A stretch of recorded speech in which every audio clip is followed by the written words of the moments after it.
আমি ভাবতেও পারিনি এই বয়সে এসে আমার ফ্যামিলির দায়িত্ব নিতে হবে, মাকে দেখাশোনা করতে হবে। কখনো কল্পনাও করি নাই যে আমি এই বয়সে এই কাজগুলো করব।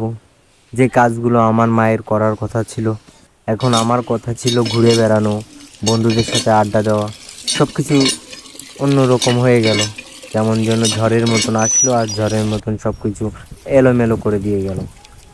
এইটুকু বয়সে যে আমি এত কষ্ট করি, আমার জীবন থেকে সব বন্ধুরা চলে গেছে, সব কিছুই চলে গেছে, লেখাপড়াও একদম বাতিল প্রায়।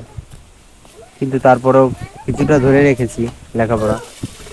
তারপরেও এই বয়সে যে আমার এত কষ্ট করতে হবে, মাকে দেখাশোনা করা, মাকে রান্না করে খাওয়ানো, বাজার করা, সব কিছু আমারই করতে হয়। আবার স্কুলটাকেও একটু পাশে রাখছি, যে স্কুলে যে একটু পড়াশোনা করতে হবে। সব কিছু মোটামুটি চালিয়ে যাচ্ছি। তার ভিতরে আমি এই ভিডিও তৈরি করি, একটা ইউটিউব চ্যানেল খুলি এবং ফেসবুক পেজ। তোমাদের কাছে আমার একটাই রিকোয়েস্ট, তোমরা আমার ভিডিওটা যদি ইউটিউব থেকে দেখো তাহলে ইউটিউব চ্যানেলটাকে সাবস্ক্রাইব করবে, আর যদি ফেসবুক পেজ থেকে দেখো তাহলে পেজটাকে ফলো করবে এবং ভিডিওতে লাইক কমেন্ট শেয়ার করবে।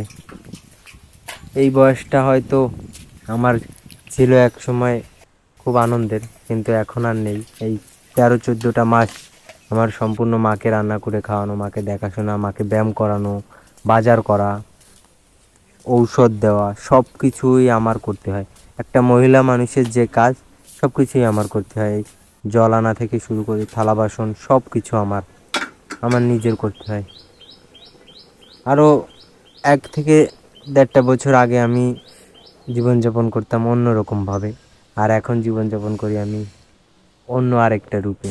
দেখতেই পারছো তোমরা কীভাবে আমার জীবনযাপন এখন করছি, আর বর্তমানে ভিন্ন ছিল। সবাইকে ধন্যবাদ।